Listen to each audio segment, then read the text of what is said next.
The future looks so dark. The future is dark. Oh my goodness. I have no money. The future is blink. My children haven't finished college.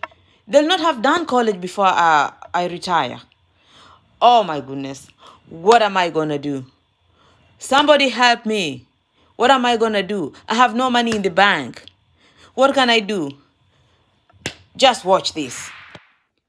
Yes, as you've heard, it's very sad.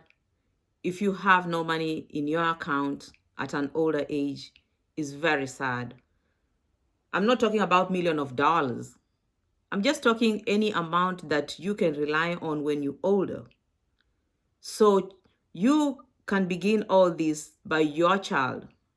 Make sure by the time you don't have children, start thinking about how you'll save for them. Immediately your child is born, let's say the first week. You can keep every little amount that you can in your paycheck. Most United States companies pay bi-weekly payments, which is you paid every 2 weeks. And other parts of the world and salaried employees, you get like paid every once a month, which is salary. Whichever the case that you paid. Let's say you have a child, a newborn, who is 1 week old. Start heading to that bank. That very first week, get to the bank. If I get a bi-weekly check, let's say for instance, I get $600 every 2 weeks. I'm talking about United States currency. Just take $20. Just $20 and put in that child's account, a newborn. Open an account which is called a guardian account. Most institutions, whether it's a bank or credit unions, they offer that guardian account, which you as a parent, you the guardian, you'll be responsible for that child's account until the child is 18 years old. So if you take that $20 every 2 weeks, you put in it, and every month that will be $40 for your child. Can you imagine? Just calculate. By the time your child is 18 years old, how much money your child will have. That's just better than nothing. And that's how you start. So it's not hard to save. And don't say, oh, I don't have money to put in the bank. Most people, this is where you go wrong. You want the big amount so you can take in the bank. And I'll tell you one mistake about that. If you say that you'll get your paycheck and you get, let's say, $600 and you want to put $200 in the bank, trust me, that very week you're going back to withdraw because you'll need it for something else. What I'm trying to say, you take the $20, which is little, or even $10, depending on what you can afford, to save without going back the next week to withdraw it. So if when your child gets 18, at least they'll have a background to have that. That's tip number one. Just save as little as you can afford. That helps you not to go back to the bank and withdraw that money at the same time. I hope you got that. Then another tip is stop spending on what you cannot afford. Why are you buying these expensive handbags? You're buying these big cars and you can't afford it. Now, don't get me now. Don't come for me, because if you can afford it, well, there's nothing wrong with that. What I'm saying is, if you cannot afford it, leave it alone. Don't ride by what other people do. You go ahead and buy what you can afford, and that way you live a simple life. You live debt-free, and you'll not be stressed out that people will be calling you for their debts. So if you save little, what you can afford, that will help you not to go back. If you buy what you can afford, that will also help you out. It's very simple. Let's say, try and make coffee. Just a simple cup of coffee. Most stores or shops, coffee shops, you'll get that they're selling coffee $3 a cup. You tell me, if you have $3 a cup, some are $2 a cup. If that's $3 a cup, you drink coffee, let's say Monday through Friday, that's $15. 3 times 5, that's $15. And how much is a can of coffee? If you go to the store and buy coffee, just the real coffee so you can make it at home. Let's talk about instant coffee. You'll get mostly it's $5 or $6. And guess what? You're going to use that coffee a whole month. So if you can drink coffee of $15 a week, let's say it's 5 cups every week, and in a month, which is 4 weeks, that's $60. That's $60 in a month on coffee alone. You'd have taken the $5 that you bought the instant coffee and use it for the whole month.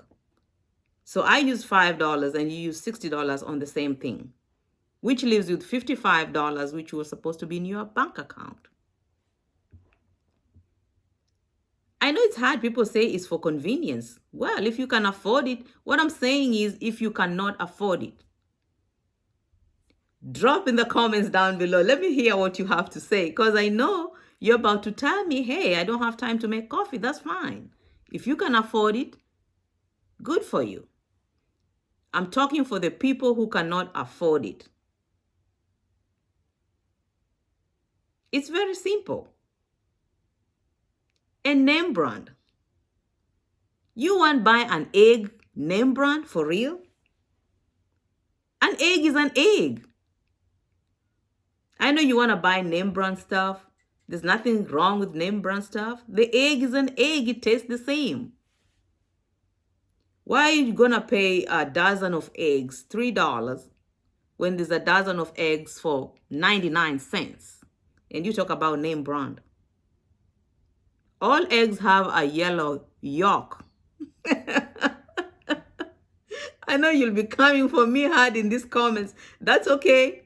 But if you want to buy a name, that's on you. You'll be broke. I'm not financial advice. I'm just talking on personal experiences. So I would like you to have a little bit something. Stop running those credit cards. That's another thing. You see something, you buy, you didn't even plan for it. That's called impulse buying. And the good tip about that, before you leave the house, I used to be told, eat. You have to eat before you leave the house. Because if you don't eat and head to the store, you start buying all this junk. Cookies, cakes, you don't even need it. All this other stuff that you're buying that you don't need. So eat before you go to the store. So when you get there, you're already full. You don't touch here and there and there. And then if you want to buy something like clothes, shoes, budget for it. I know it's hard because if you see a nice thing, me too, sometimes I do it, but I don't do it all the time. And that's how you build up to have little money in your pocket. Gas prices are high. What you can do, like if you stay near your workmates, carpool. I know you'll all come and say that it's risky. I understand the world is risky. You can't just carry people everywhere, and be careful. I'm not saying you just go there and give rides to everyone. But if you can carpool, like your coworkers, people you know very well, and you live in the same neighborhood, you can carpool. You tell somebody, hey, you drive this week and I drive next week. That's another way of saving money. These are just simple tips of saving money. It's not for the financial advisors or anything like that. But I recommend, if you really need some serious money saving tips, you can contact your financial advisors. But this is just common stuff and common sense that we have day-to-day lives. So think about that. Start eating at home, cook at home. It's not that hard. for your convenience. I'm not saying you live like a beggar. What I'm saying is sometimes you can eat out, but eating out every day, it's okay. I know you'll tell me it's okay, you worked for it. That's fine. That's your life. But what I'm saying is just adjust when you know it's not right, when you know you're struggling, when you know that you're gonna eat on a credit card. Try and buy food and cook. This is just simple stuff. I'm really enjoying this. And by the way, if you've not subscribed to this channel, kindly press that subscribe button. We can talk. I know you're watching me, but just hit the button. If you like it, you can comment, share, accept all the comments. Let's talk. I look at your comments, I read, and I learn from them. So share, like, comment, subscribe. Until next time, watch out for my next video. Thank you very much. Bye.